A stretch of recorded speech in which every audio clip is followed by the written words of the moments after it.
everyone. Welcome to the Bearded Respect. We got Jason here and Mike, and I'm Bruce City Bearded or Scott, and we will be right back after this intro video.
Hello, everyone. Welcome to episode number 75.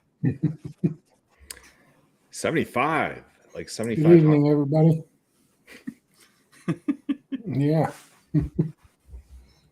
Seems like a big number. Yeah. Just 25 away from 100. Yeah. Oh, Jason, you want to say hi to some of these fine people? Yep. A Rock was first. What's up, E-Rock? 11 Bravo. Good to see you. Bravo. What's up, man? Becky, Miss Bruce City. Ken Sconson in the house again. What's up, Ken? Ken. Big Stu. Big Stu. Stu. Woo. Triple B Scott. What's up, It's been a Scott? while. I've missed you. We got Garrett just checking in. It's past his bedtime. He's probably already gone. What's up, Garrett? Thanks for stopping in. Yeah, thanks. Hey, Vato. What's up, Vato?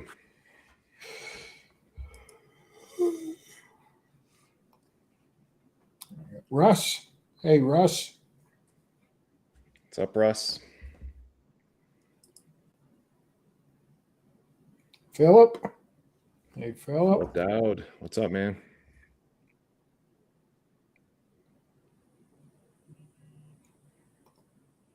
JP. What's up, Good to JP? see you.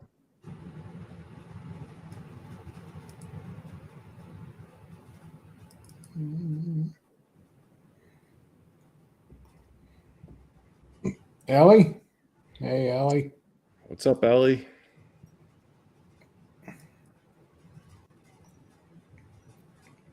Chris. True North. What's up, Chris? Hey, Chris.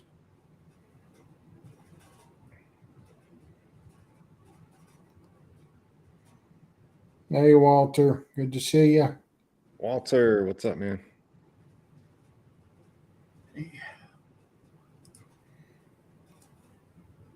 Okay, Russ. We'll get there. He wants to know now.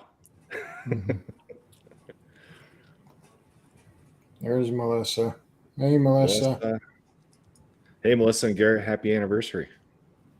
Happy anniversary. We miss you guys too.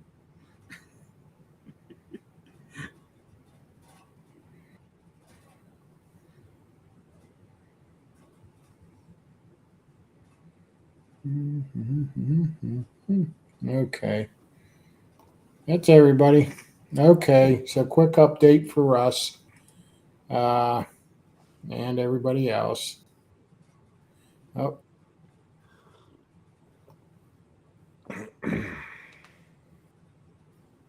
Oops. oh, come on. I want it. I thought you were frozen. Okay, so What's up, the puppies. Cory? They're all over 5 pounds now. The 2 boys broke 5 pounds today.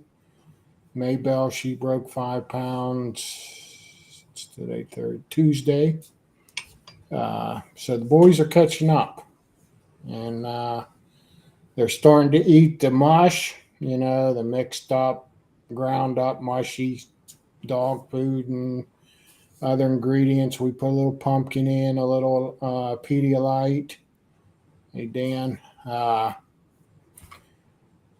So yeah, some pumpkin Pedialyte, some starter dog food, formula, puppy formula.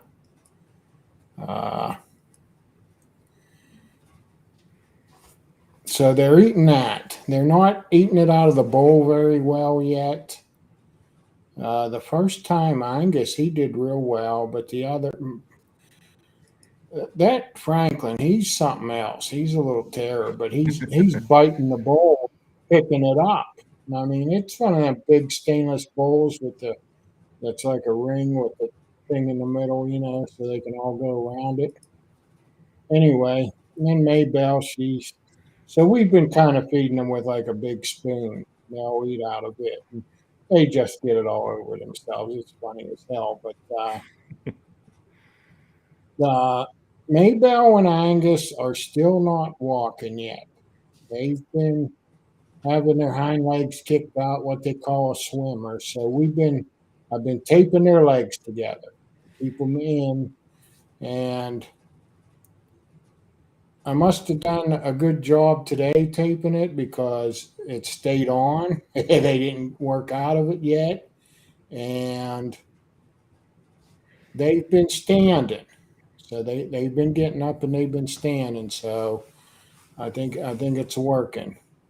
Another trick somebody told us to do was put them in a bucket, like a little sand bucket, little kid's sand bucket, because it's narrow at the bottom. So, and they'll try to stand and get themselves out. But when we put them in the bucket, we're holding the buckets. Otherwise, I know the bucket's going to fall over. So I told my wife today, I said, I don't think the bucket thing's working because I think they just think we're holding them. They just think we're holding them. So they just squat down in their bums on the bucket, you know. So I says, I think I need to make something, like cut a hole in a piece of plywood or something that bucket will fit in, put legs on it. And then maybe, leave them alone. Then maybe they'll try to get out of it. But yeah, the tape's been working a little bit better, so we'll see. But yeah, Franklin, he's been walking probably a good 5 days now. Them other two, they're just slacking. But yeah, they're playing. We put some toys in the whelping box with them, and they get little attitudes. Boy, that Franklin, he starts barking, and he's funny. He'll get a toy and he'll shake it already, and then he'll knock himself over, because he'll shake it and then he falls over. It's funny as hell. But yeah, they're starting to come into their own now. So Sounds like he's the alpha dog. yeah. He's him and AJ, him and Clementine, they'll get to playing, biting each other. But and I don't know. Just today, I don't know if Franklin bit Angus on the ear or something a little too hard, but Angus let out a whelp. I mean, he yelped. He was not just like a ball and crying little fussy baby whelp, but he yelped pretty. I think Franklin heard him because they're getting their teeth. Their teeth are coming in. and Mom's not wanting to nurse him as much anymore either. So, but yeah, they've been packing on the weight a hell of a lot quicker now too. Of course, they're getting older, they're getting bigger. I mean, just from yesterday to today, they usually gain about 2.5 ounces. Franklin gained 6.5. Angus gained 4.5. They're catching up to Maybelle. She's still slow. She only gained about 2.5 from yesterday to today. But yeah, they're coming along now. They're funny. So that's that. Nice. Nice. Before we got going here, I wanted to give a shout out to Jay Cruz. He always gives us a shout out on his show, especially this last week. There were quite a few. And I know he's got a big show coming up on the 1st of July. Yeah. And every Tuesday. Yeah. Otherwise, make sure to check him out on Tuesday nights. Yeah. Yep. Appreciate it, Jay Cruz. Yes. And without further ado, I think we bring our guest on. Sure. Who's our guest? I don't know. Do you know? Jason, do you know? I heard that this guy has been around so long. His first advertisement was on MySpace.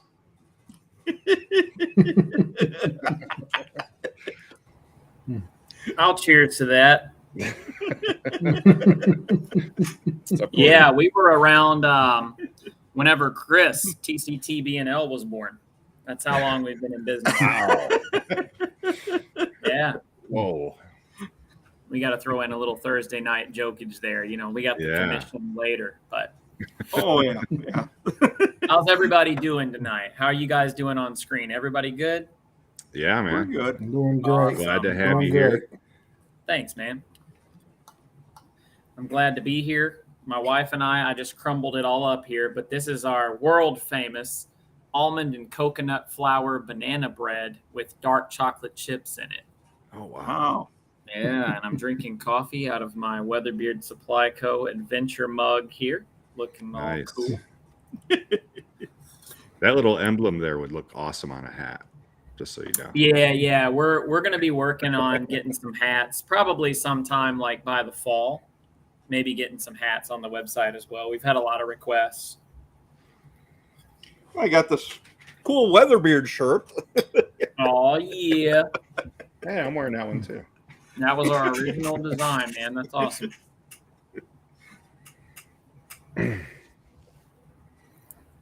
So how's everybody in the chat doing? Everybody feeling good tonight? Ready to get into some... That's what happens when you live out in the country. Did you guys hear that? What was that? Something the neighbor was doing. It's like they got a chainsaw out or something. Oh. Hopefully that don't go on too long, whatever it was.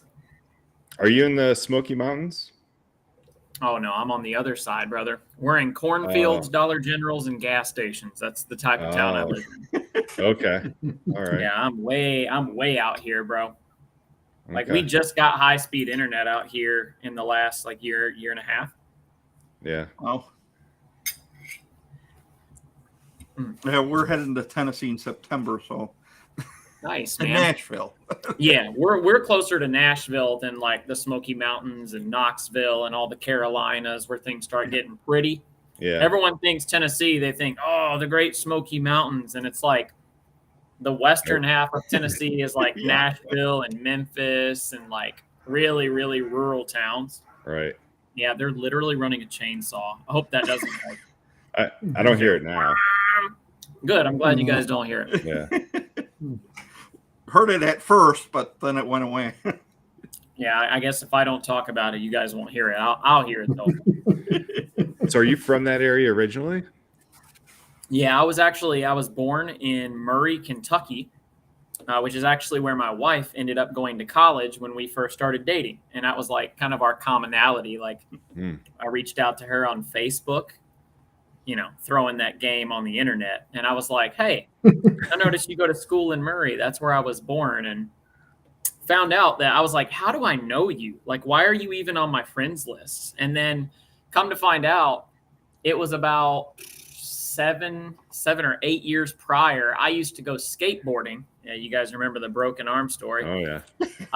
I used to go skateboarding at a skate park here in Paris, Tennessee. It's about 30 minutes from where we are. And she used to go there to listen to the live bands play, and I would go ride my skateboard while they played. And so she actually knew who I was and had followed me for a long time, ever since I was like maybe 16. And I didn't even know we were friends, like, because we never talked. But yeah, pretty cool to find out we knew each other, or she knew of me, and she went to school where I was born, and that kind of opened up the conversation for us to start talking online and lined up our first date. And then the darn girl made me fall in love with her. It was crazy.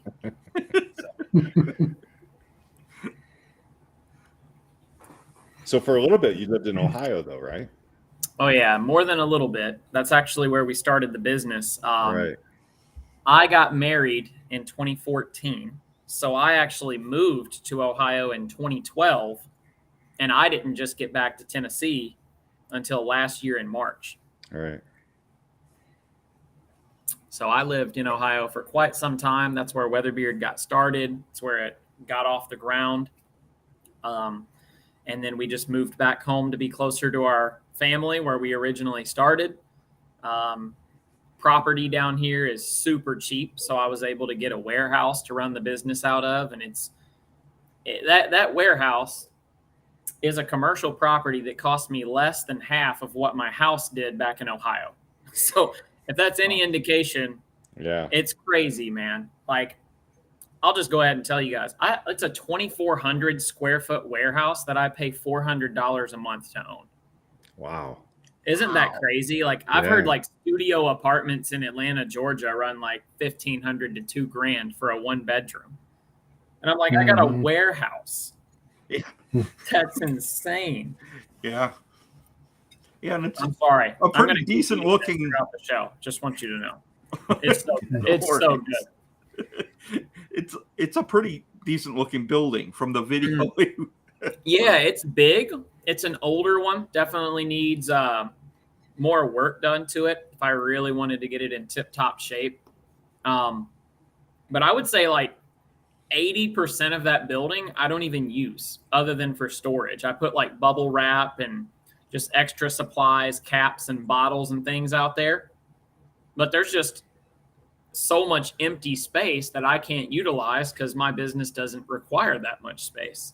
So I use the office in the warehouse as my whole workshop. And that's like 500-600 square feet. Cool. I'm going to keep on advertising this, by the way. I'm There you go. subliminally telling everyone that they need this that mug cup. in their life. Need it, yes. Well, that's what we're here for. We always show the ones off that Jason made us. Ooh, Yeah. Yeah. Okay. And then it's got a Okay. little That's my favorite cup YouTube. right there. Nice, man. Yeah. That is cool. I might have to pick one of those up. I'll get a link to your website if you got a store I can get them from. Yeah, we're still working on that. Jason's been pretty Yeah. busy with the puppies. Yeah. Yeah. I think the shirt making was put on the back burner for a couple months. Puppy raising. I can't imagine raising puppies right from birth. Oh, no way. Yeah. Oh, the madness is about to start, though. Yeah, it's about to get worse. Yeah. As soon as they Well, running around. I mean, the waking up in the middle of the night to have to feed them every 2 to 3 hours is going away. But Wow. yeah, the rambunctiousness and the chasing and the running, that's coming. Mhm. That's coming. But Yeah. So what year did Weatherbeard start? 2015. Okay. I was a 25-year-old strapping young lad with an apartment kitchen table that I was making all my beard oils on. I have old photos of me with little 8-ounce condiment squeeze bottles, squeezing oil through a little funnel into a bottle and I had like craft paper stickers all laid out around me because I would put the one label on there after I was done. Our labels did not even wrap around the whole bottle. It was like an oval shape, and I just slapped it on there in like 80. I look back and I'm like, why would anyone buy that? Why? Like, what? How do you try? There's not like dirt in there. Like, what did it? This looked terrible. Right. But man, it just goes to show you that the number one key to success is consistency. It's just keep showing up. It's like episode 75 of The Respect is so much better than episode 1. It's just because you keep doing it. Right. You get better all the time. And that's exactly what we did with Weatherbeard. You get better, you learn more, you do more. And then eventually the next thing you know, you're in a warehouse. You've been your own boss for 4 years. It's like the sky's the limit. Hundreds of thousands of people all around America have had my products and they smell like my stuff. And it's like weird to think. It's weird to think that there are literally hundreds of people in every state that have my stuff on their shelf. That's just still to me. I can't wrap my head around the fact that I've accomplished that. So that's insane. Pretty amazing. Yeah. It's a crazy feeling. And one thing that I really like about making products, I like the feedback that I get on my products and how happy that my customers are to have my products more than making the product, right? Like when I worked at Honda, I could check 625 transmission drive shafts in a day and say, these are flawless. They're good. I'm going to pass them. I'm going to ship them on to the next place. And I never got to hear a single word of feedback on where that transmission went, if the customer was happy with the finished result of the car, like nothing. But now it's like 1 out of every 50 oils that we sell love this scent. My wife loves this scent. My kids love this. The way my beard feels is amazing. Like I'm a Weatherbeard guy, like it's just crazy to think that I'm making so many people's day better every single day. Like they get up in the morning with my brand. It's just awesome. Well, and if you buy a Weatherbeard product, you're getting a quality product. It's not something that's just been thrown together. It's right. This is 8 years of trial and error, figuring things out, what does and doesn't work, dialing in our brand, getting our website clean, getting a better facility to operate in, and do things more by the books. As you grow, you learn, and you find out some things that you need to do, and to stay clean. Be transparent with your customers and let them see the type of care that goes into your brand. You know what I mean? Yeah, definitely. Like to build that trust. Yeah, I was going to ask you earlier, but you kind of touched base on it. So you've been in business 8 years. This November. But the first 4 years, you were I still worked a full-time job. Yeah. And so year over year, we were doubling in growth. Like the first year, we were doing like 15 grand. Next year, we did like 30 to 40 grand. The next year, we did like 70 to 80 grand.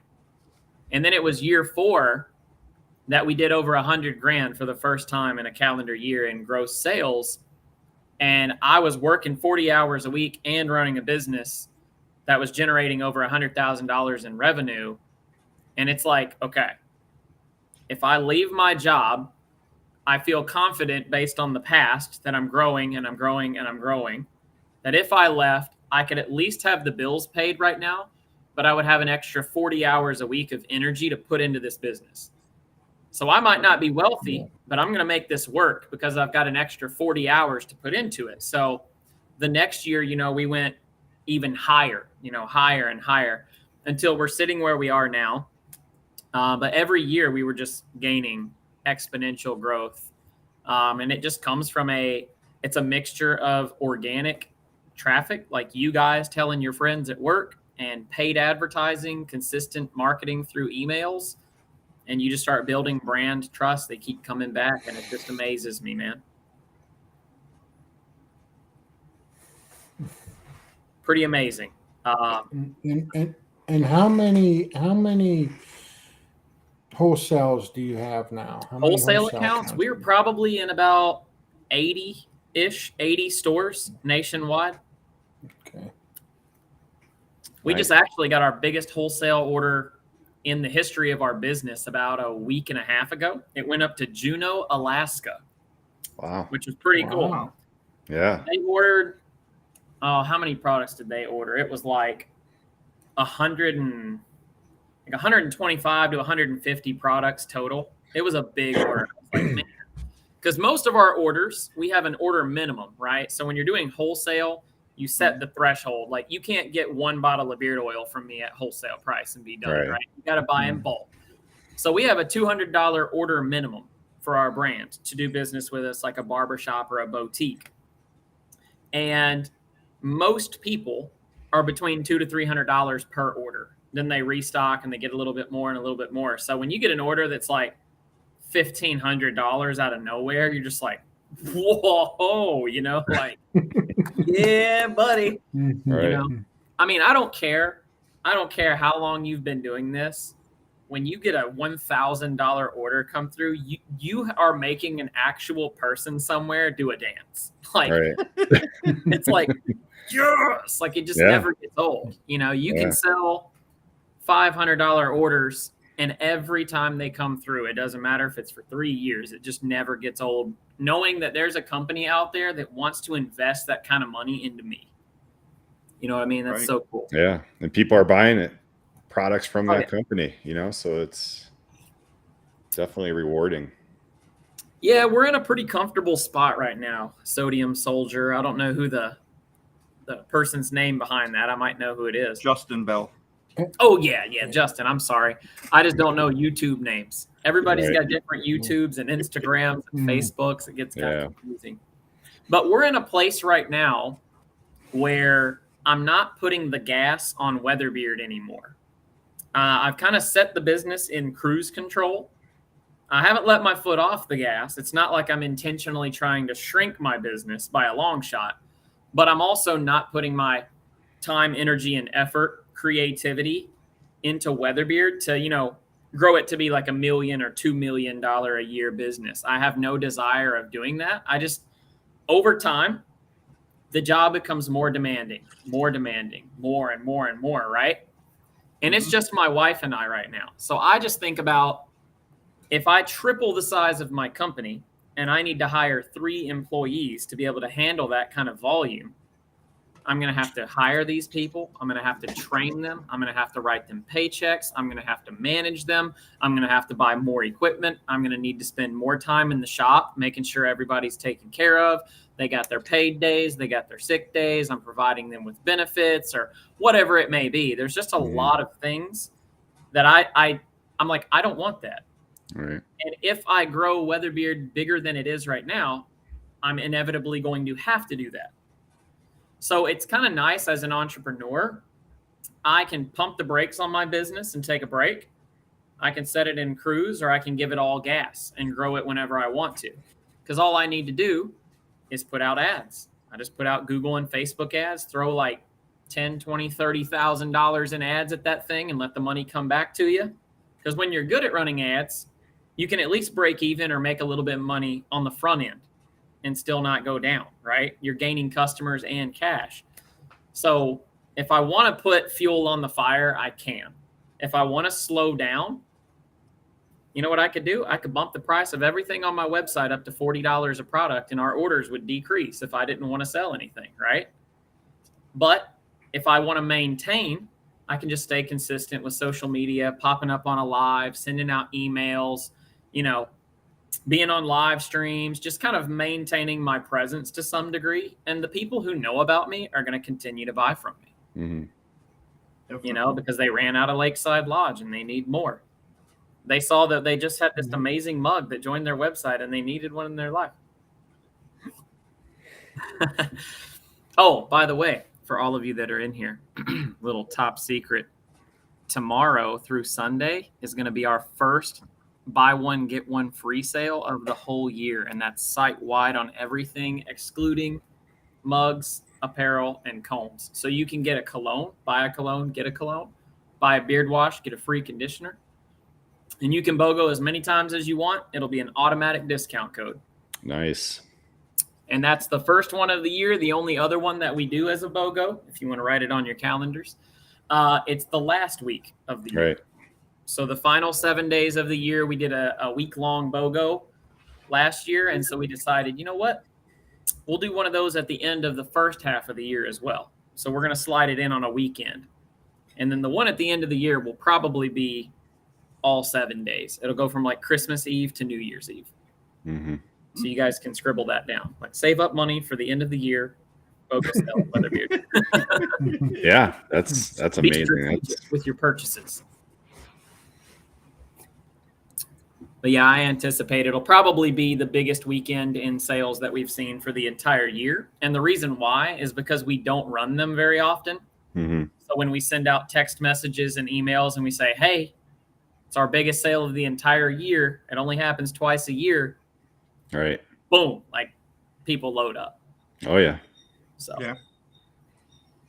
Now, Jason had a question there on that big wholesale. when a company orders a big wholesale like that, do you load it all up and then go into a restock mode? No, absolutely not. So one thing that we do here at Weatherbeard that's different than a lot of other companies, and it's just based on the scale that we've made it to. I make my products in batches of like 200 to 400 at a time.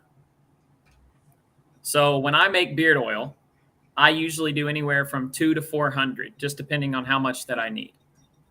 When I make butters, I do at least 200 of every butter. For balms, I get 200 of every balm. And then that's my starting stock. And what I do is I make that in January and February. I just take a whole month to month and a half, and I make batches of products every single day. And guess what?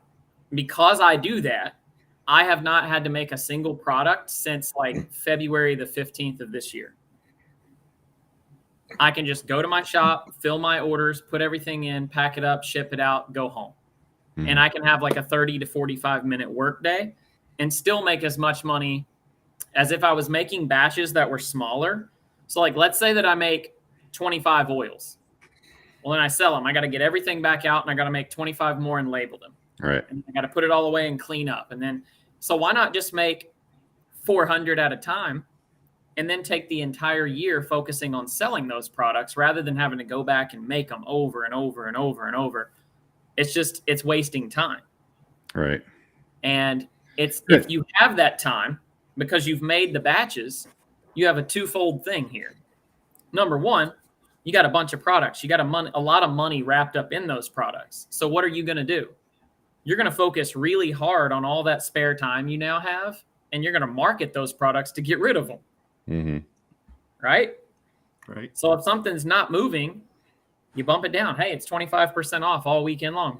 Everybody grabs one, right? Like you just kind of focus on what you got. And what I like to do is because I can make all these products, let's just say come August, Lakeside Lodge just completely runs out of oil. Well, then all I need to do is make Lakeside Lodge and I'm back to stock, right? Everything else is still good. Mm-hmm. So if you have one that's selling faster than others, you just make that one thing later in the year rather than having to constantly make everything. Oh, I ran out of butter. Oh, I got another balm. Oh, I ran out of cologne in this one. Oh, and you're right. Just going everywhere.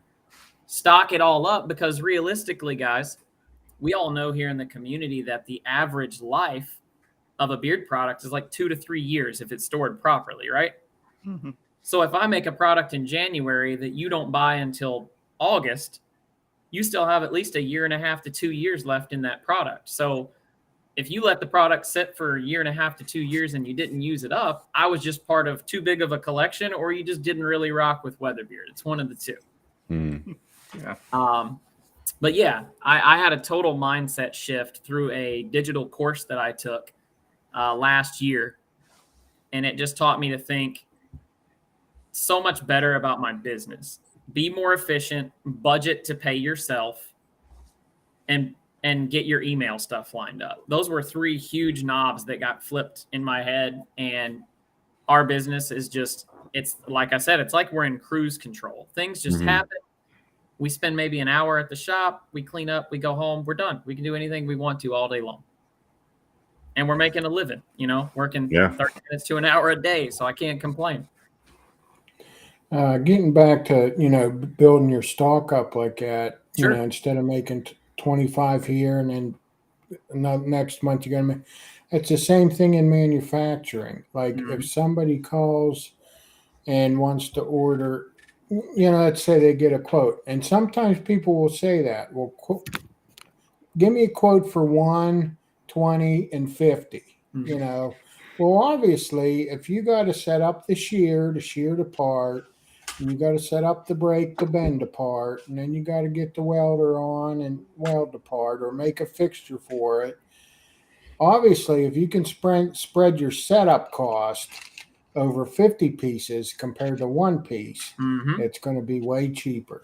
Oh, yeah. So, yeah, you get more efficient too. So another cool thing is because I make bigger batches than what I used to, I buy larger quantities of bottles, jars, tins, and all that stuff. I buy more labels. So my cost has been cut significantly on what it used to cost me to make a batch of products. Because I buy all of it right after the holidays, and I got all that holiday Christmas money. Come January, boom, I'm dropping like 15 grand just buying stuff. So I take all that money that was stocked up. I don't get to pay myself. I don't know if you guys know this, but all the money that you make in a business doesn't go to the owner. If you're really, really good with budgeting, you could pay yourself 30 to 40% of what you make. Like, you just have to be on top of it, though. And luckily, I'm one of those people that's on top of it. So I've learned how to do that through a banking system, a budgeting system called Profit First. Have you guys ever heard of that? No. Okay, well, probably not, because you're not business owners, but it's going to make sense to you here in a minute. This is really cool. So typically in a business, you have your income, you subtract your expenses, and what you have left over is your profit, right? Mm-hmm. So if I make $200,000 in a year, I spend $150,000 on the business, I got paid $50,000. Pretty cool. But see, that puts you last, and you're putting your business's needs ahead of your own. So Profit First says income minus profit equals your expenses. So you put yourself first. So all your money, let's say I make $200,000, and then I say, okay, out of that, I'm going to pay myself 40%. So that comes to me every 2 weeks. I take money out of all the money that I make and I pay myself. And then everything else goes into like operating expenses, taxes. It kind of gets broken up with the remainders in different percentages. But I'm able to pay myself first every 2 weeks. So if there's $10,000 in sales that I made, I can take $4,000 out of that. I can put $4,500 of it towards my business. I could take, $1,000 of it and put it in a profit account, and $500 and set it in taxes. And those are like percentages that I can stay by every time that I pay myself. And it just helps to prioritize me so that I don't leave myself out of the equation, do all the work, build the brand, and then not pay myself. All right. So have I needed to change my? No. The suppliers that I go with, that I've gone with since the very beginning, they're huge. Like, they are huge suppliers, and I could probably buy 20 times as much as I'm currently buying, and they would still be fine. They got plenty of stock. Oh, I saw where somebody asked how long did it take to make the stock. I think that was Ken. I think Russ. And then, okay, Russ said it. Okay. Yeah. Well, yeah, to make the stock, like I said, so from the beginning of the year, January 1st, I started making batches of products. Okay. And I would probably spend about 3 to 4 hours a day on average every day just in manufacturing mode. Right. And I would do that every day. I'm talking like 7 days a week, every day. Right. So I would make products and get them all stocked. I was completely done with like manufacturing mode by February the 15th of this year. And so here it is in June, and I have not made a single other batch of products other than like sample beard oils, because we started bringing those to the website. So I had to get them ready. They weren't formally an option, but now they are. So by the way, tomorrow, buy one, get one free sale if you want to get some samples. Okay. Shameless plug. But yeah, we have individual samples now, and that's the only thing that I've had to make after February, because I'm still in stock. Now, the first thing, believe it or not, the first thing that I've ran out of is Lakeside Lodge Beard Balm.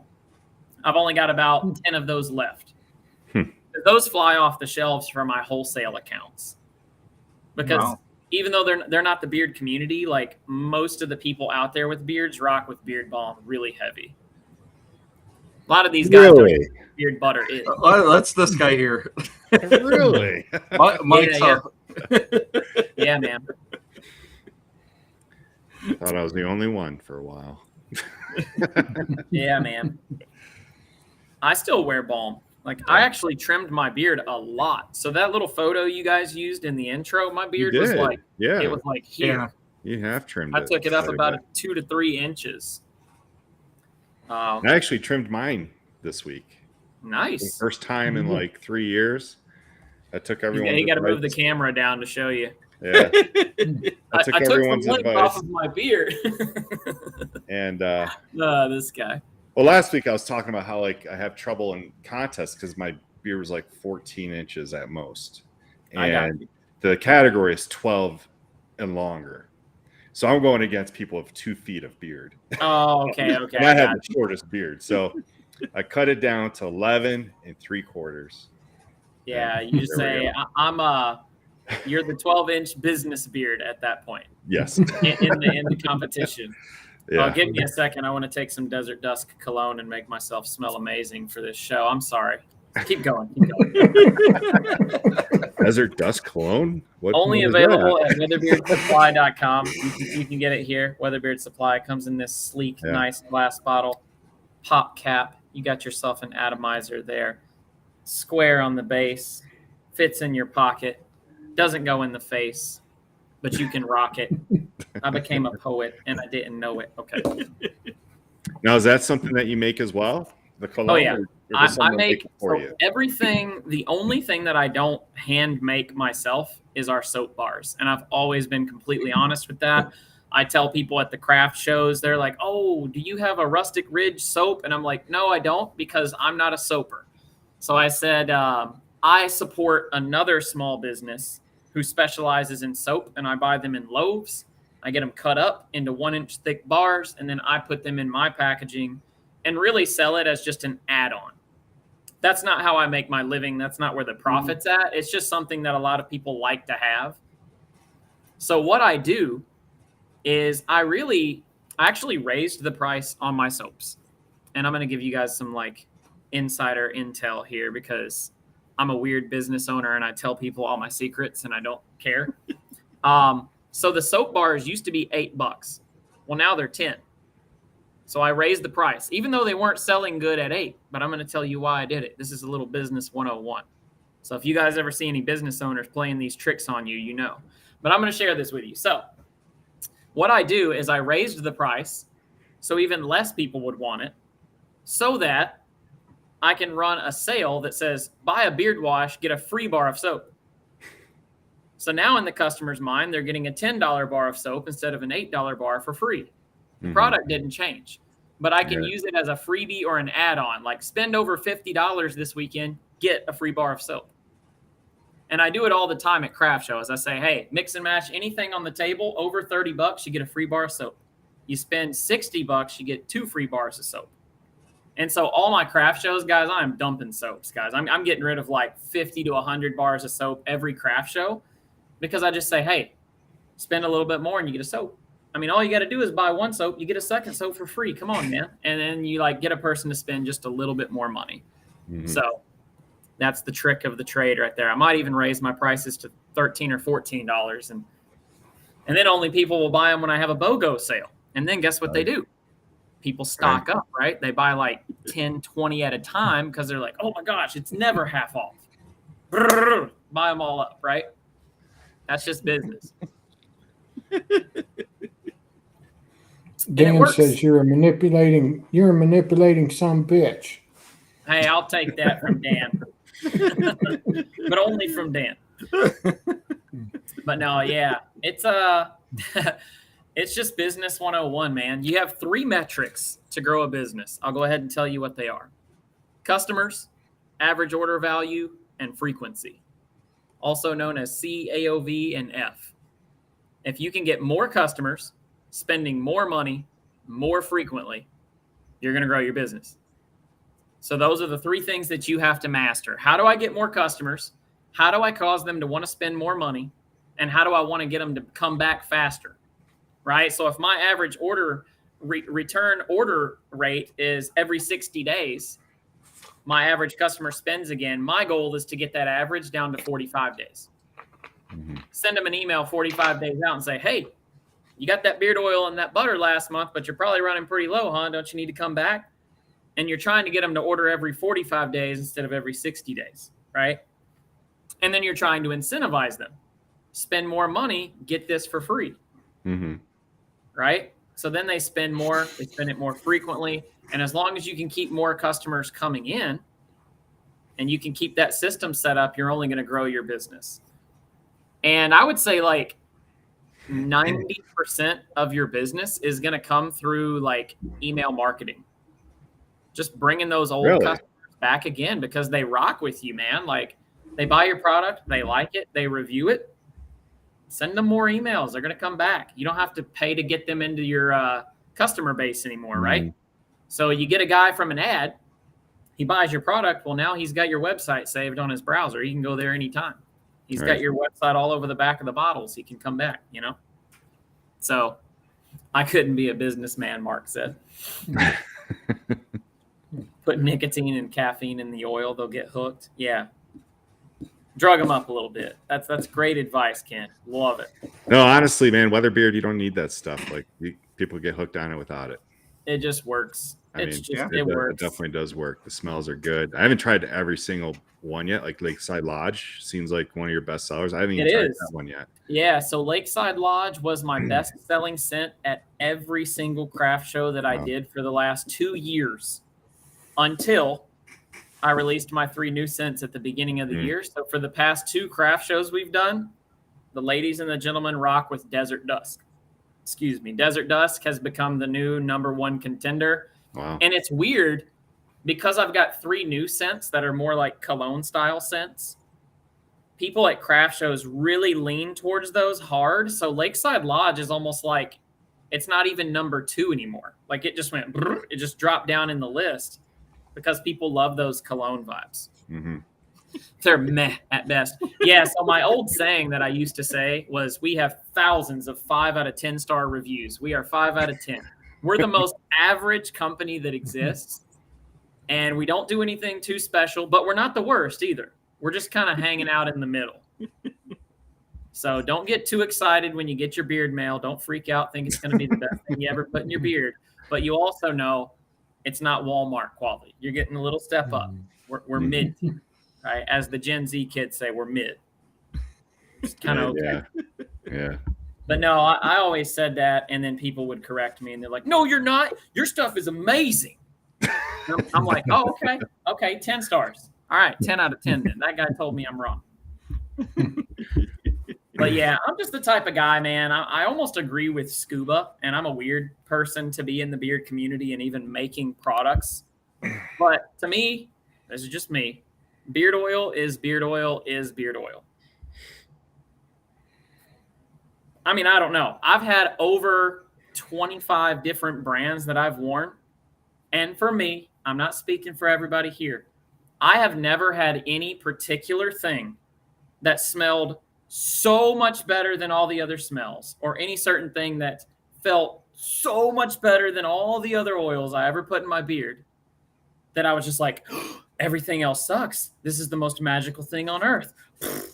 That's the reason why most people have a collection and they buy from everybody, right? They might narrow it down. They might have like 3 or 4 favorites, but again, it's because probably all 4 or 5 of those favorites all do really, really good things, even though they're totally different blends. So, I mean, it's just preference from day to day. People have different preferences. So I never actually I'm not the type of person that's like, Weatherbeard has the best beard oil on the market. Maybe I don't. Maybe it doesn't work as good for your beard. But for me, it works great for me. But it might not work for you. You got to buy it and find out. But I don't go out there saying, our competition has not done the proper research to develop a good beard oil. We are the best. We've been in business the longest, and we've got so much experience that you have to trust our amazing craftsmanship. It's like, we got beard oil, man. If you want it, it's good. Check it out. Have you changed your carrier blend? It has not always been the same. So when I first started, I had a 4-oil carrier blend. It was sweet almond, grapeseed, castor, and avocado. And it worked great. And then my butter was a whipped butter that had shea butter and mango butter in it, plus those carrier oils. Weatherbeard Back in whip. 2021, we rebranded. Now we have an 8 carrier oil blend. We removed the mango butter and we stopped whipping it. So our butter became, according to Jay Cruz, the OD smooth butter, where it's just super creamy. We increased our scent strength in that year. We rebranded all of our labels. We layered our fragrances up. We made them more complex. Because when we first started, we would buy like a cherry tobacco fragrance oil and just put it in there, and that was smoked cherry wood, right? Like we would just take one fragrance or like one essential oil blend, put it in a scent. That's Sierra Sunrise. I wasn't like blending stuff up. So the new stuff that you get is a culmination of like 4 to 5 fragrances blended together to create a really layered scent. Average changed to exceptional when I released Bluegrass Bay. That's hilarious.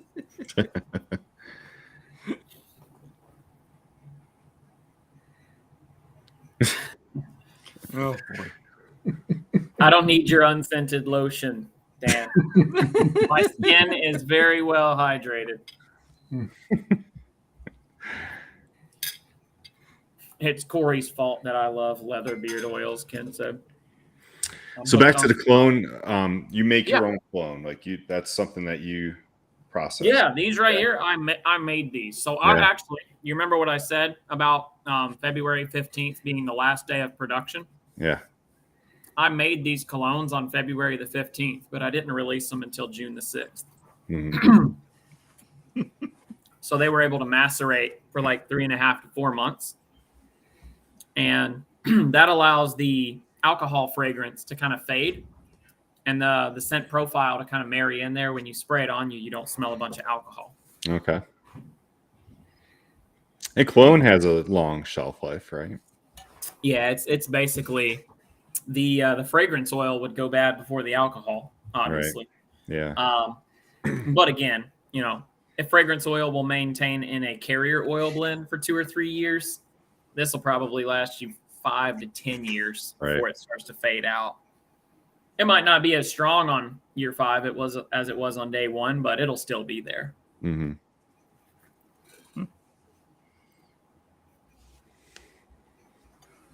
And I got a couple of cologne ideas. I'll go ahead and share this with you guys. So these little guys are pretty cool. Travel spray, 10 milliliters. They have about 120 shots in each thing. So it lasts you about 3 weeks to a month, maybe 2 to 3 weeks if you're a really heavy sprayer. But we're actually thinking of doing what's called a travel spray discovery set. So you would be able to get all 8 of these, kind of like our beard oil survival kit, the sample kit, but have it call it the discovery set, where you could get all 8 of our scents in the 10 milliliter trial size and kind of give all of them a go and put a bundle on our website where if you were to buy all 8 of these individually, they're $25 each. So it'd be about $200. And we could do a discovery set of all of them for $150 and give you like a 25% off bundle discount to try them all. And a bar of soap. And a bar of soap because you spent over $30. Right. That's exactly right. He was listening. And a bar of soap. Achievement unlocked. Ching, ching. Yeah, man. That's what she said. Sprayer. Look at this guy trolling. Like Dan just put on his big troll hat tonight. Right. Dan has entered the chat. That's what he's here for. That's hilarious. I love it.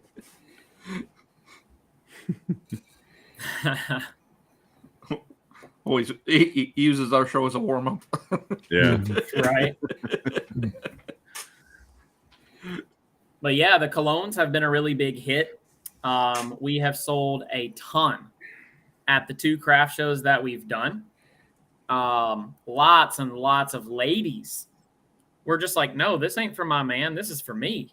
Like, that smells so good. In the Desert Dusk, my first day at my first craft show, I sold 10 of these, and I had only brought 10 of each scent as like all of them. Cause I'm like, surely everybody's going to want something different, right? Nope. Every freaking person that wanted a cologne wanted this, and I sold out of it in my first day. Wow. So I had to go back. I got like 15 more for the second day, and I think I sold another 7 or 8 of them on day 2. So my first craft show, I sold 17 of these guys. I'm like, okay, people like cologne. Like, yeah. And then I started doing another deal where I said, if you buy a big bottle, you can get a travel spray for free. And that's things that I can do at craft shows that I can't always do on the internet. Because you got to set up codes and parameters, and this works with that only, and you can't stack codes and all this kind of stuff. So, but yeah, I'm able, and a lot of times what I do is I'll just feel a person out, right? If they've been looking at other products on my table, I'll just kind of watch what they're looking at, what they're talking about, what they like. And then I'll be like, well, you got an oil and a butter, but if you buy a beard wash too, I'll give you a free comb and a free soap. And they're like, oh, okay. Yeah. That's a really good deal. Like, okay. Oh, yeah. You know, I'm getting $25 worth of stuff for free. So just based on where that customer's at, I'll just say, if you get another soap, I'll give you a free one. You know, just kind of feel them out, get them that extra little bit so they can go home with more product. I make a little bit more money. I have less to bring back with me at the craft show because you load in like full. You want to come home as empty as possible, right? Yeah. But another thing that I've recently started doing is for those first-time customers at craft shows, I have like special discount code cards that I created, and it gives you 50% off to our website for your first order. Wow. So what I'll do, yeah, I know it's a one-time use, and it's just to get a person who's never heard of us to check us out and check something out. Maybe just a beard oil, right? Half off. Cool. They get to try my stuff. They got their foot in the door. They might come back later for something else because they were really impressed. And I just figured one day, I was like, you know, if I'm willing to do half off my prices for my wholesale accounts, they're just buying in bulk. Why don't I do that for every customer that I have? Because if you took 150 customers and they all bought something, that's a really big wholesale order's worth of products, right? Right. But it also allows them to try my brand at a much lower price. And what's really cool is these cards only cost me like 3 or 4 cents to have them printed. I can get like 5,000 at a time. And then I can just say, hey, if you get another beard oil, I'm going to give you 50% off for your first purchase on my website and a free soap. And they'll be like, all right, yeah, heck yeah. You know, so I'll get a person to get the free soap and the half off. And it really it lets that person feel like at the craft show, I've really taken care of them, gave them a free bar of soap, given them half off when they come back.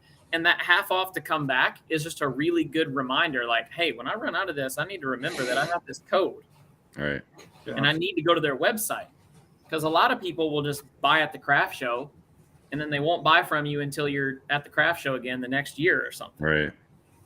Because they didn't know they could find you online, even though it's the 21st century and your website is literally on everything that you've made.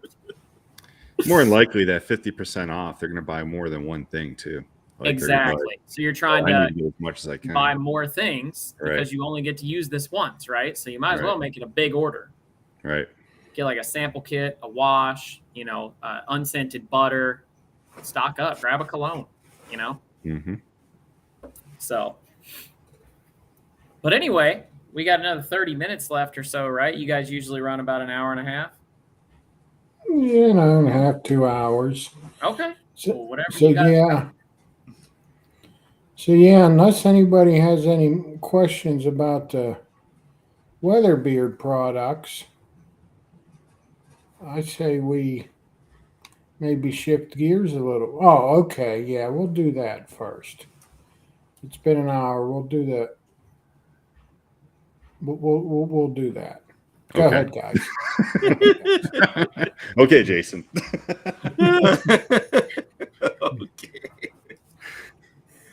I was going to switch gears, but not yet. Okay. Whatever you guys want, man. I'm just here for the ride.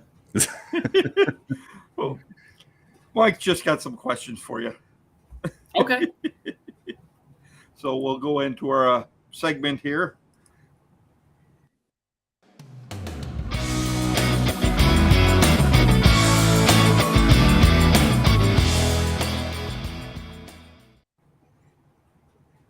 So this segment is where we ask the very serious questions. Okay. Very serious question. Yeah, very, very real, down to earth, serious, hard to come up with answers. Okay. This is one I usually lead off with. What was your favorite toy as a kid? Oh man. It would have to be some form of a video gaming system. And the first thing that popped in my mind was the Super Nintendo. Okay. Yeah, like that got like 90% of my childhood, I think, other than like the occasional chicken nugget and macaroni and cheese. Did you have a favorite game for Super Nintendo? I remember the Teenage Mutant Ninja Turtles game. Oh. And I was I was a turtle dude. I had turtle power. I cowabunga pizza every week. It was awesome. Yeah, we recently had a turtle fan. Who was it that played with Ninja Turtles? Do you remember? Was it Tyson? Yeah, I think it was. He was huge into Ninja Turtles. I think it was Tyson. Yeah. I should probably write these answers down. Jason usually writes the things down. All right. What is, if you can only do one thing on your bucket list, what would it be?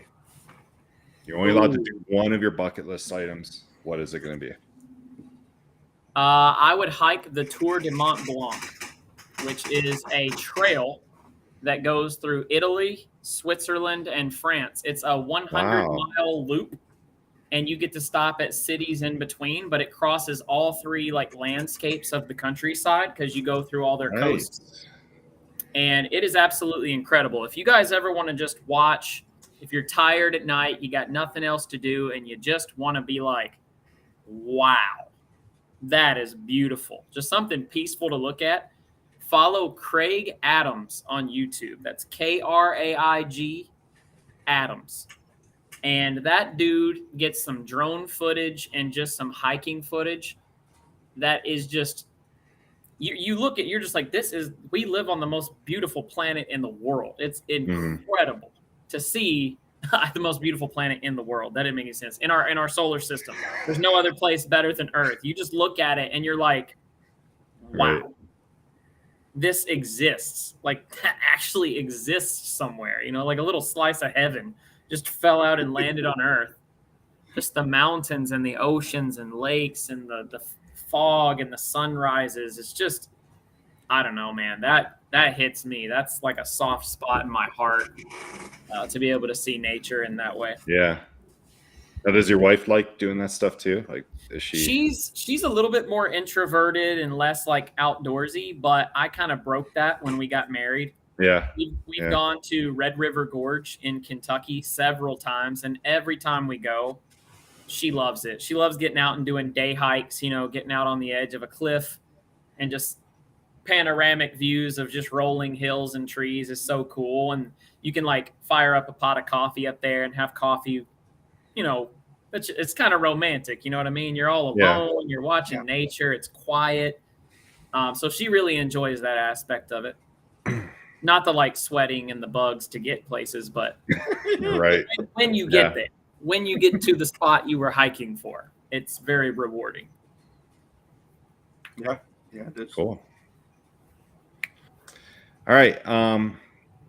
In your family, any meteorologists in the family? Yes, my uncle. Yes. Yeah, my uncle Rick. When I was a kid, I always remember that if he was asked the question, "Hey, what the weather be, Rick?" he would spit on the ground and say, "It's raining." So he's the only meteorologist in my family that I know of, if that qualifies. Well, someone's got to become a news anchor, a meteorologist with that last name. I mean, Weatherby. Yeah. Oh yeah. Yeah, Rick just like Weatherby the with rifle company, but we just spell it with 2 E's instead of a Y. Corey's a geologist because he rocks. Right. Stop it. Juan. I'm going to be wearing Juan's beard oil tonight. Ode to Joy. That's a good one. What is one thing that most people probably don't know about you? I do high ticket affiliate marketing. Okay. And that's the newest thing. That's even new to me. So I doubt that a lot of people even know that because I've only been doing it for about 2 months. Yeah. But it's been amazing to learn. I love it. Hey, my mom and my brother are in here. I just saw that. Nice. How Brad can Weatherby is people? my brother, and Sharice Prather is my mom. So how can people Cool. find out more about that from you? You can follow me on Instagram at The Bearded Business Guy. All one word. The Bearded Business Guy. No periods or anything like that. If you guys want to find out more about high ticket affiliate marketing and what it is, I can kind of give you guys all a quick 2-minute crash course introduction to what it is that I do. Go for it. So affiliate marketing is very popular in the beard community. When you have an affiliate, they promote your product. When you use their link, somebody buys something, the affiliate gets paid. It's a referral program. It's commission based. And that is typically in the form of low ticket affiliate marketing. So what I mean by low ticket affiliate marketing is that the payout commission rate is going to be anywhere between 1 to 20%. Most of the time it's between 1 and 10. Every now and then you'll have a company that does 15 or 20. But low ticket affiliate marketing is where you're offering products that are lower ticket, they're lower cost, and they also have my mom, if he couldn't talk, he would self-destruct. I love my family loves me. My family loves me. My brother's trolling me too. He'll call me in 2 hours and I say maybe 2 words. It's great. Okay, so low ticket affiliate marketing is lower price products, lower commission rates. Think like a coffee mug on Amazon. You get paid 5% commission for it. You make $1. Okay. High ticket affiliate marketing typically refers to products that are multiple hundred or even multiple thousands of dollars. But the difference is the commission rate is often between 30 to 80%. A lot of times these products are digital products, or they're just products with really high profit margins. Like let's say a weight loss supplement, right? You could sell somebody a bottle for $60 and they maybe have $1.50 wrapped up in the whole thing. So they can afford to pay you more money per sale that you refer. And so high ticket affiliate marketing can look like, I often use the example of, let's say that there was an online course that taught you how to invest in real estate so that you could go out, buy a home for $100,000 and sell it for $150,000. Well, you just made $50,000 on the sale of that home, but the course maybe cost $5,000. Well, it was worth the $5,000 to learn the skill to get the $50,000 out of the sale of the home. Don't you say? That's a pretty good return. Mm-hmm. Now you've also got the knowledge to go and do that again and again and again until you're a millionaire, because you've got the skills to buy homes, invest, and flip, right? Mm-hmm. So let's say that you became an affiliate of a company with a course that was $5,000 and you were getting paid 50% every time someone bought it. You're making $2,500 every sale. All right. So now let's say you make 4 sales a month. You're making $10,000 a month from telling somebody to go buy something that you like. Mm-hmm. That's amazing. Never in the world have we lived in a time where you could do something like that. And then you can utilize social media to grow a social media following. The more followers you get, the more eyes are on your offer, the more people are going to buy it. Right. If you got 100,000 followers and everybody's following you for real estate investment tips, and you tell them that they can learn everything they need to know at the link in your bio, and they go take that course for $5,000, even if half of 1% of all the people that follow you bought something, that's 500 people. And you're making $2,500 off of all 500 of them. That's high ticket affiliate marketing. And that's what I do. So I just got into it within the last 2 months, and it's blowing my mind. The results that I'm getting on my social media profile that's scrolling down here, guys. Mm-hmm. I have not even been doing this for 60 days, and I have over almost 4,000 followers already.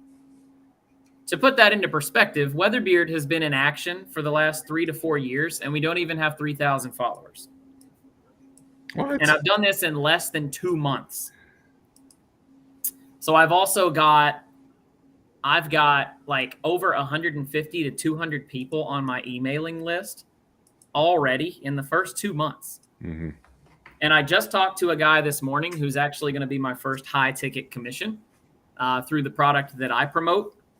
And when he checks out and when he invests in himself through the conversation we had, he said he was going to, the company that I work with is going to pay me $1,000. And this is in the first 2 months of me doing this. Mm-hmm. So I can't even imagine how many sales I'm going to be making per month in 12 months. All right. Like, it's incredible, man. But that's my spiel. That's the whole thing. If anybody out there could understand that and it didn't sound like complete Greek to you, feel free to reach out to me. Talk to me. I'd love to help you get started and kind of give you a better grasp of how it works, because it is just... Yeah, that was That's a good the reason- explanation. And That on is your the page, reason why Yeah. I've actually put Weatherbeard in cruise control. I'm not trying to grow Weatherbeard because I see this as such a better opportunity for me to live the lifestyle that I want to live, to make the finances and have the freedom that I want to have. And it's going to allow me to do that just through posting 3 social media videos a day. That's it. That's all I'm going to do. And my following will increase. Therefore, my income will increase, which will buy me more time and freedom to do what I want to do. So and those amazing. videos are really interesting too. Like, thanks, man. I just Yeah, been kind we of watching, and put very a lot of interesting effort into stuff. it. Yeah. All right, final question. For those that don't know, before Sure. Weatherbeard, Cory was a YouTube star as a musician. You can check out his YouTube. I think it's Cory Weatherby. Oh, that's old stuff right there, man. That is Yeah. some old stuff. Yeah. Yeah, I sang lots of songs. I went through a phase there where I just uploaded worship music on another channel. I had one where I just did cover songs and originals, and Yeah. So originals, you've written songs, right? yeah, I've probably my- written about 20 to 25 songs. My question is, favorite song you've ever written? I would have to be my first song I ever wrote, because that's the first one that came to my mind, which was called Moving Along. Moving Along. Okay. And I don't even think it's on YouTube. But it was called Moving Along. And it was about like one of the first girls I ever had a serious crush on in high school, but like she went to college. I didn't. And I'm like, I have to just move on. That was kind of like, yeah. Okay. So tonight, Well- when we're done with this, I want you to go upstairs, record yourself playing Moving Along, and put it on YouTube. I have not played my guitar in years. I can Wow. still play. Yeah. I can pick it up and thumb around, but like play my guitar, no. Well, you I don't know. might get 5 or 10 minutes out of me before my hand starts cramping. I was impressed. Like, how old were you when you made those videos? 17, 18? Probably between 17 to about 20, 21, Yeah. maybe. Very good voice, great guitar player, and Thanks, a lot man. of I nice still have my comments. Taylor. A lot of nice comments on your. A lot of girls really liked you. Yeah, back in the day, they wanted to have my babies and they Yeah. wanted to marry me, and I made them cry and all the things that people fangirls do, I guess. Yeah. Yeah, that was something else, man. When you're like MySpace days and I'm like playing songs on the internet and I have girls like writing Cory with a heart on their hands and taking selfies and like sending them to me. I'm like, what in the world, man? Like, this is crazy. It was like a mini level of stardom. I had like a little bit of a celebrity status there for a while, Absolutely. Yeah. but yeah, I got out of it, got out of music. Still love to sing all the time, annoy the heck out of my wife with it. Russ, just look up Cory Cory Weatherby. Yeah, on just type in YouTube. Cory Weatherby on YouTube, and There's also a Cory's All In, I think, or something like that. oh, Cory is all out. Oh, Cory is all Wow, out. you found that. I need to look at that. I'm a big fanboy. I know there's All Out of Nothing. That was my solo project name, was All Out of Nothing, but I don't think there's anything on YouTube under that. But Cory is All Out. Is that actually a page? No. This is different. But Cory is All Out used to be like a screen name that I had because my little solo project that I wrote my own songs with, I called it All Out of Nothing. And so my screen name oftentimes was Cory is All Out, so people would know who I am. I think Bob just posted the broken Probably wrist. send you a link. He's gonna Rick roll everybody. Don't do it. I'm never gonna give you up.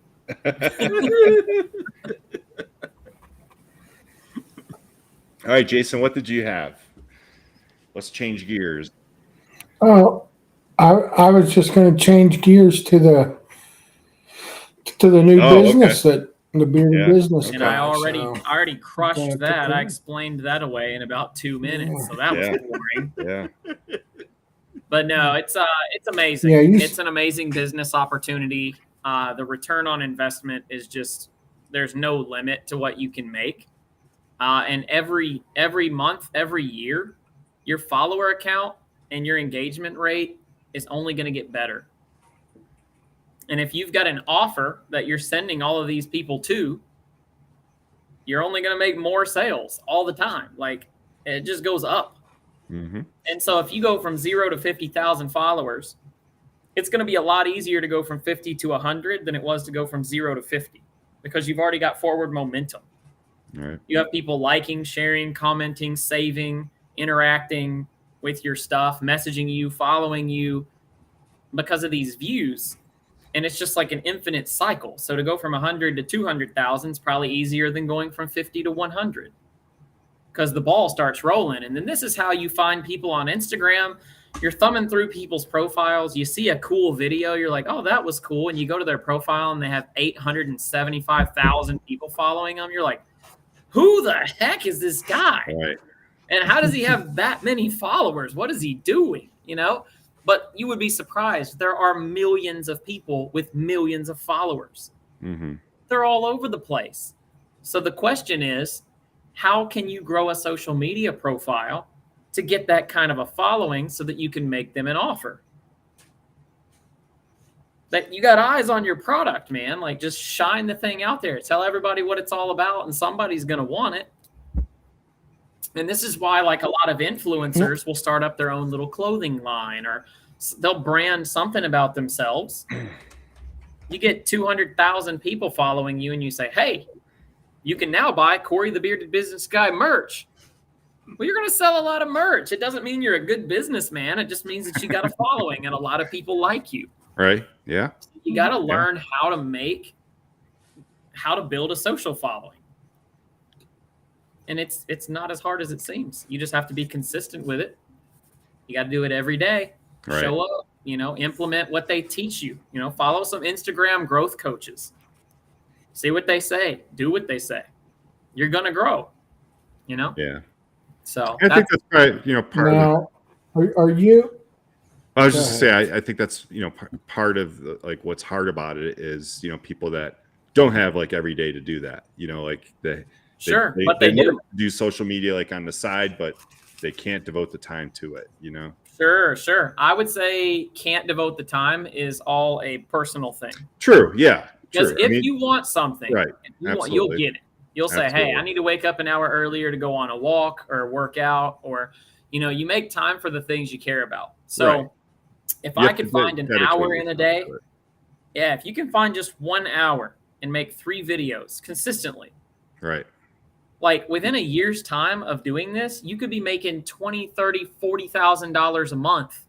Literally leave your day job, and now you've got 40 hours a week to make videos if you want to. Like, you're never going to run out of ideas and creativity because everything's paid for. and you just keep growing the thing, and then you Right. invest the money and you put it away for your kids and whatever, you know, like, Mhm. because you're only going to make more as time goes on. You're not ever going to wake up, you know, and go from Well- 500,000 followers to 120. It's just not going to happen. Now, is this an LLC? Do you need to become an You don't have LLC to. do You don't this? have to, but if you start Mhm. making like serious cash, like you start getting that ball rolling and you're popping 10, 20, 30 grand a month, you probably want to get some legal protection, which I've got my my CPA. We've already talked about it, and they said, how about we start getting the ball rolling? Once we start seeing the bigger commissions come through and your following grows, and you know, then we'll start talking about setting up that LLC to protect your assets. And then you'll get 1099. 1099 for working for the company I promote. Yep.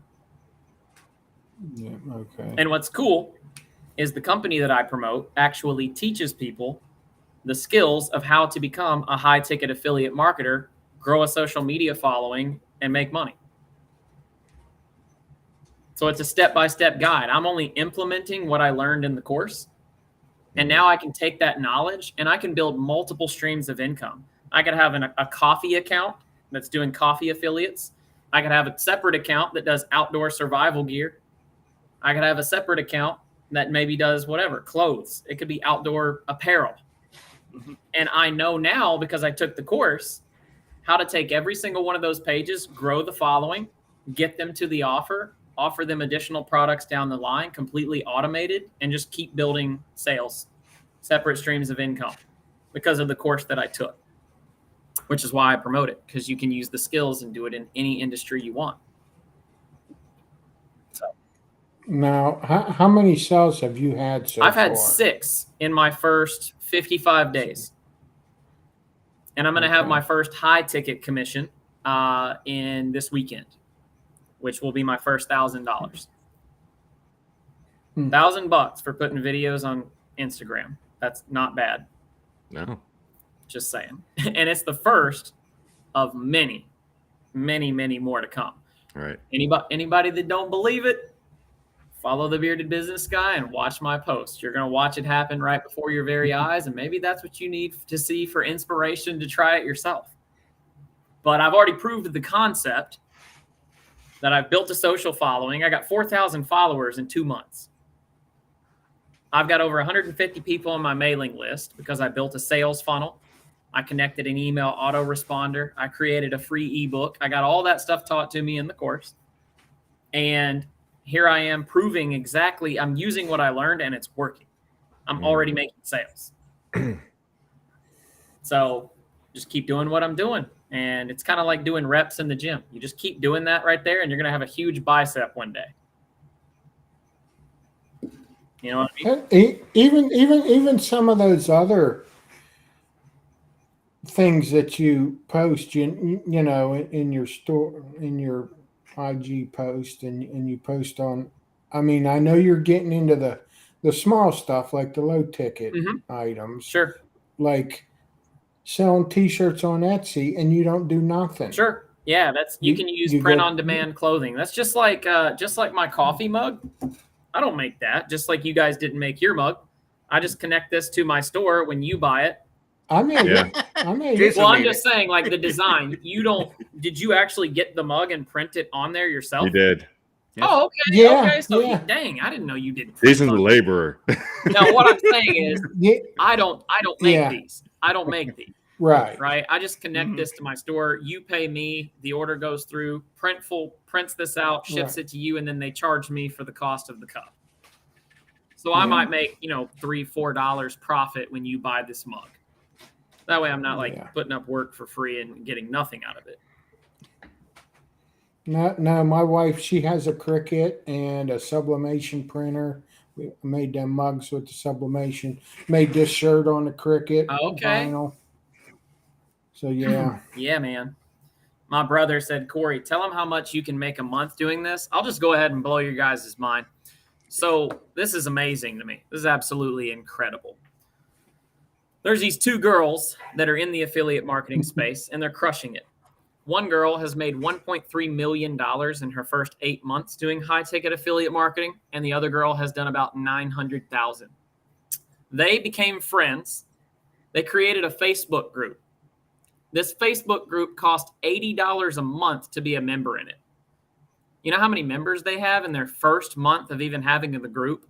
650. We're going to do some math. That's $52,400 a month that they're getting paid just to have that Facebook group. Mm-hmm. You want to show something better? They offer an additional subscription if you want it for another $20. And what they'll do is they send you a text message of 3 trending audios for the day that you can use in the creation of your videos. So now guess what? They're making $65,000 a month from having those people in that group. And that's every month. Jeez. That's in addition to their affiliate marketing. Mm-hmm. And guess what else they do? They both have digital products that they sell. They have a digital ebook that you can download for $30 a piece and learn how to grow your own brand on Instagram and how to separate yourself from the pack. How many people do you think have bought that if they have over 150 to 200,000 followers and they sold a digital ebook for $27 or $29? Like, literally, though, like, people are doing this. Average, everyday, ordinary, stay-at-home moms, people that are carpenters, they're doing it. Mm-hmm. Teachers. I've just been watching for the last 2 months. I've watched 4 people that I follow quit their day job because they're doing so good at affiliate marketing. They just left their job. Yeah. Like, I'm done. This is so much better. I'm making money while I sleep. Why would I go back to work? And so they put in their 2 weeks and they quit. And I've watched that happen 4 times. And it just provides me with more and more and more inspiration to just stay on the track, keep doing it. Mm-hmm. And who knows? Who knows where I'll be by this time next year? Yeah, it's just like True North just said. Legitimately, his YouTube buddy does $5 million a month. So here's the thing, man.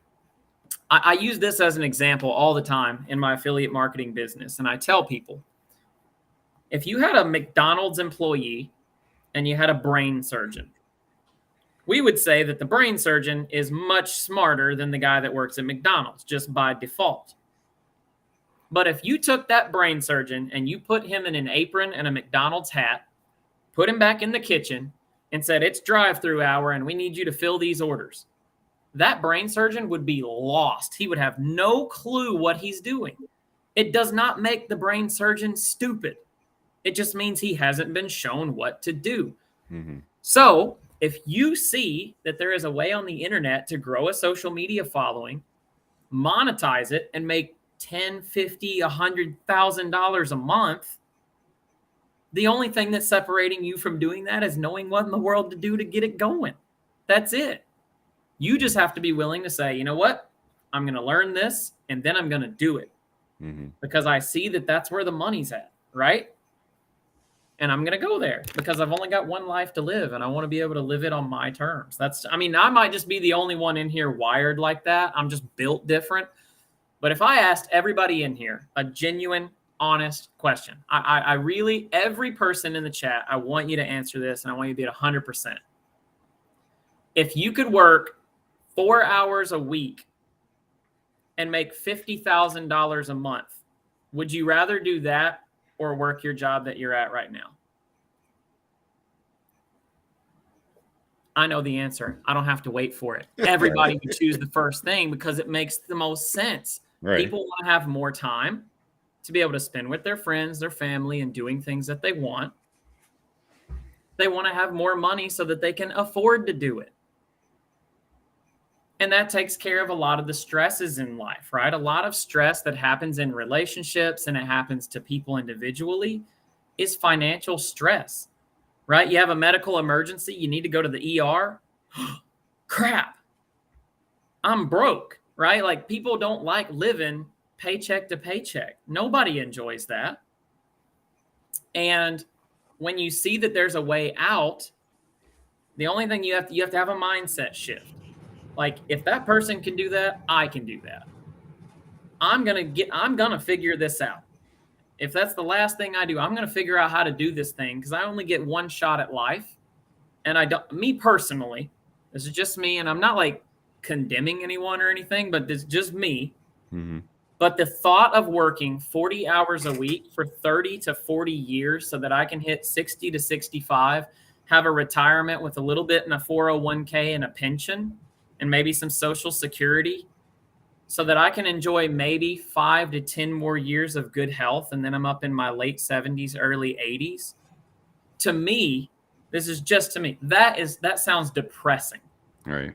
When you think of it like that, you're going to give 8 hours of your best energy every single day to your employer. Think about that. And then your family and yourself gets the leftovers. Because you got to come home from work. You're tired. You're wore out. You spent your day. You're emotionally exhausted. You've been staring at a computer all day. Now you got to come home and deal with your screaming kids and your stressed wife. Nobody wants to come home and be feeling like that. But we do it because it's all that we've ever known. And people love the safety net. They love feeling safe.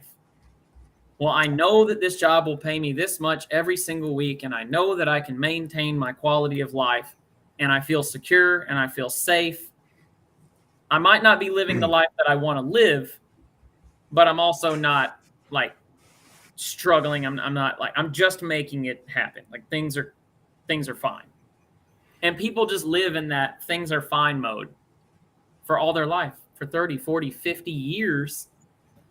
And again, it's up to every person. You have to make that decision. But for me, this is the whole reason why I got into entrepreneurship, starting Weatherbeard, doing this business, is because when I'm 35, I want to have no debt. I want to have a bank account that allows me to go tour de Mont Blanc. I want to be able to walk that trail. I want to be able to stay at an Airbnb in, Ireland or Iceland. I want to be able to go on an Alaskan cruise for a week or two. I want to be able to cruise down the Pacific Northwest and go to every national park that's out there and stay in a beautiful hotel that can overlook that mountain with my wife. I want to live that kind of life. I don't know if anybody else just like, if they want that or if they just say they want that, but like I actually want that. Mm-hmm. Yeah. And so I'm doing what I've got to do to get that. Yeah. So, and I look at this high ticket affiliate marketing as more of a ticket to get there, to live that kind of a lifestyle than Weatherbeard. Because the bigger that Weatherbeard gets, the more of a demand that it's going to take out of me. More people, more equipment, more money to manage, more everything. This other business allows me to just work 30 minutes to an hour a day. And now with AI is incredible. AI can write your emails. It can write your Instagram captions.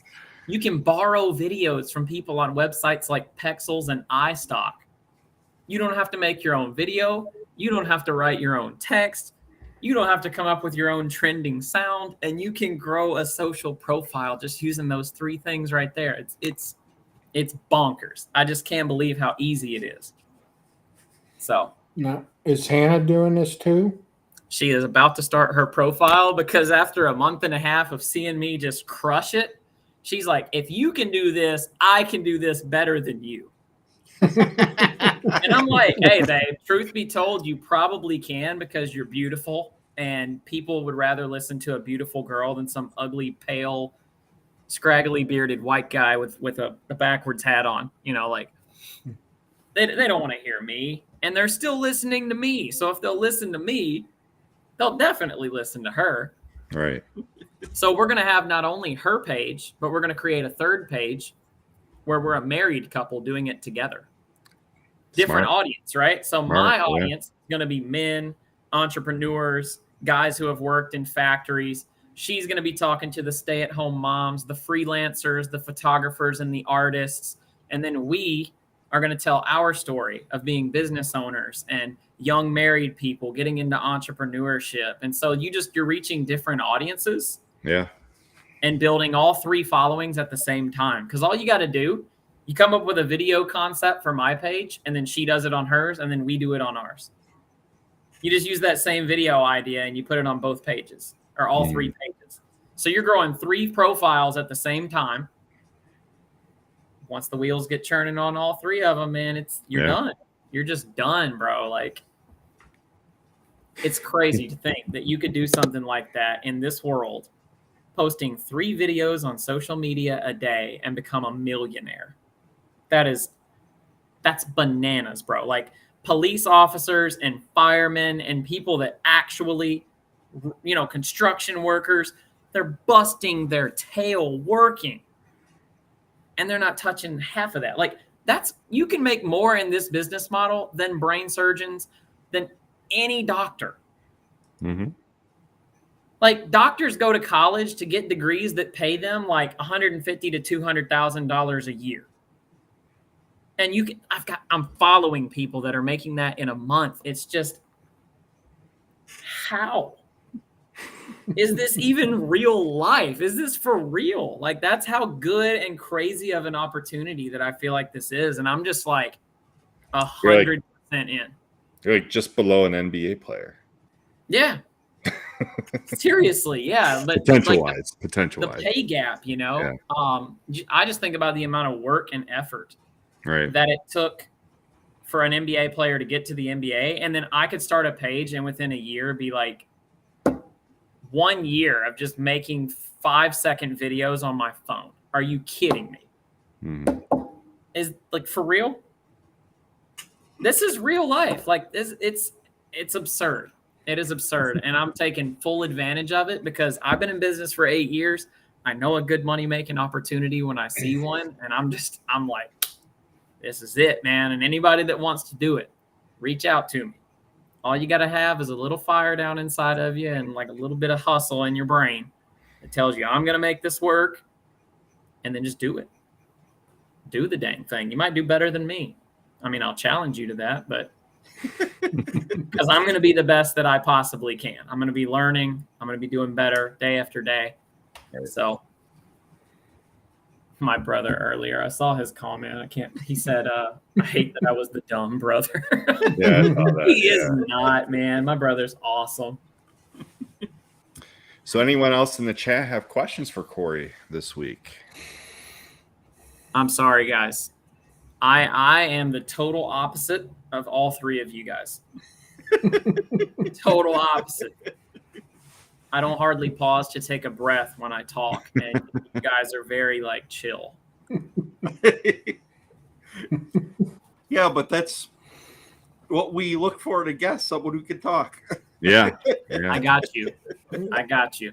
Everybody will make fun of me for it, but that's one of my strengths in life, man. Being a communicator, being a teacher.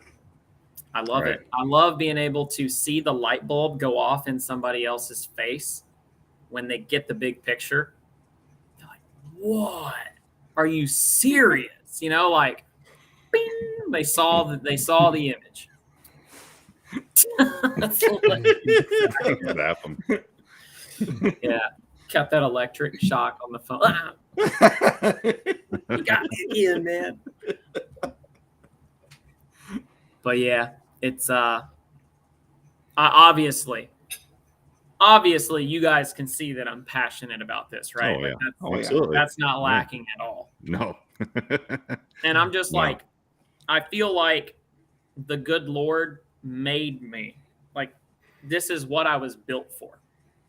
And that is such a cool feeling to think that Weatherbeard was like the do all end all of like my career.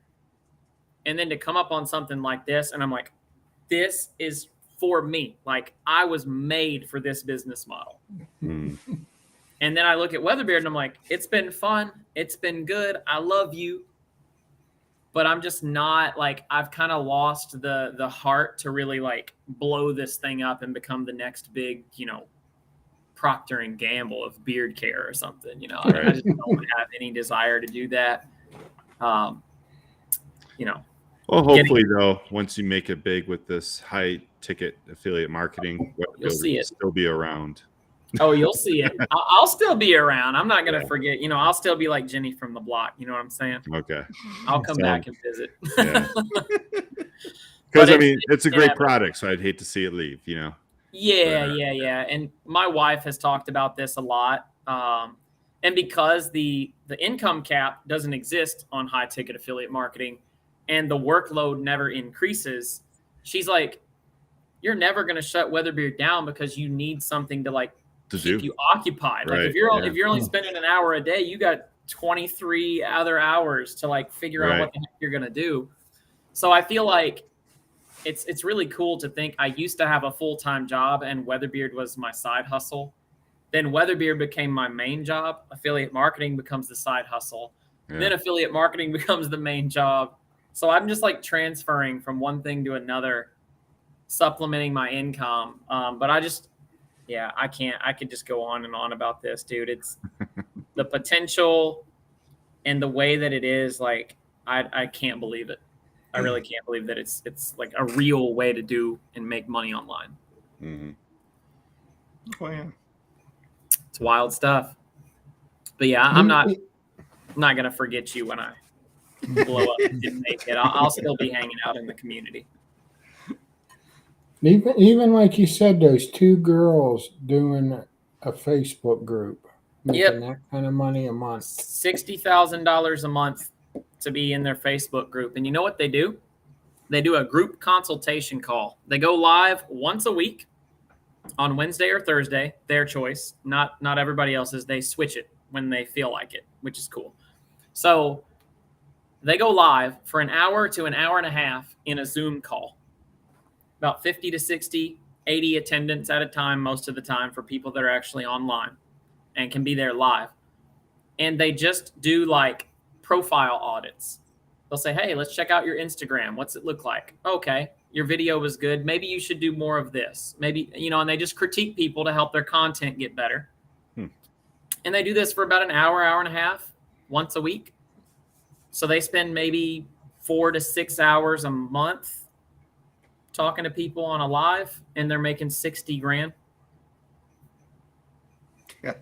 We're doing the same thing. I love what Jason's doing right now, because that is the exact way that I felt. I'm like, this is unreal. How does this exist? These girls are making more in a month from talking to people for 4 hours than I used to make in a year to 2 years working 40 hours a week at Honda.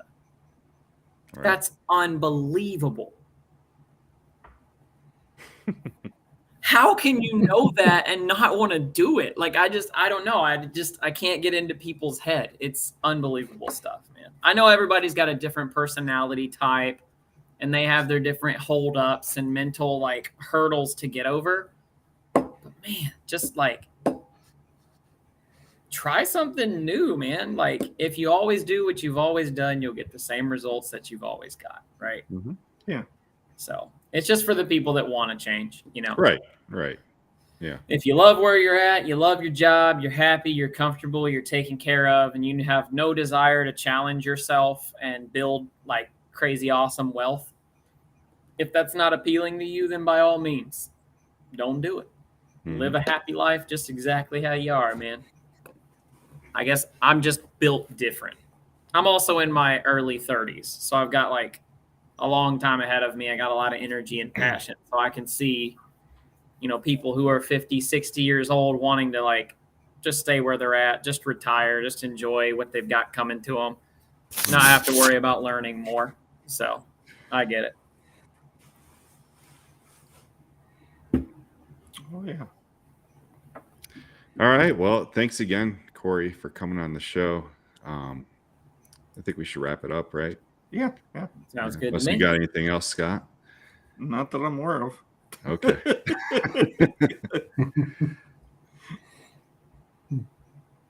Yeah. BOGO sale starts tomorrow for anybody Nice. that wants to pick some up from Friday to Sunday. It'll be an automatic code. So just go load up your cart and everything of equal or lesser value will be free. Go buy 10 things. You're only paying for 5. There you go. Buy 100 things. That sounds great. You're only paying for 50. That's right. You're only paying for 50. Yeah. See, he's a salesman. You're only paying for 50 of them. I mean, come on. I always tell people at craft shows, I'm like, if you spend over 30, you get a free bar of soap. If you spend 65 on the big bottle of cologne, you get the small one for free. But if you spend $1,000, you get part ownership in my company. Nice. Yeah, and then they're like, maybe you'll get that one of these days. So I haven't had anybody take me up yet, but I'm trying. I was just going to say, how much of a part? I don't know. It'd be a very, very small part, but you could have part. I would estimate that if I were to sell Weatherbeard to an investor right now, I could probably get about $400,000 to $500,000 out of the company. Mm-hmm.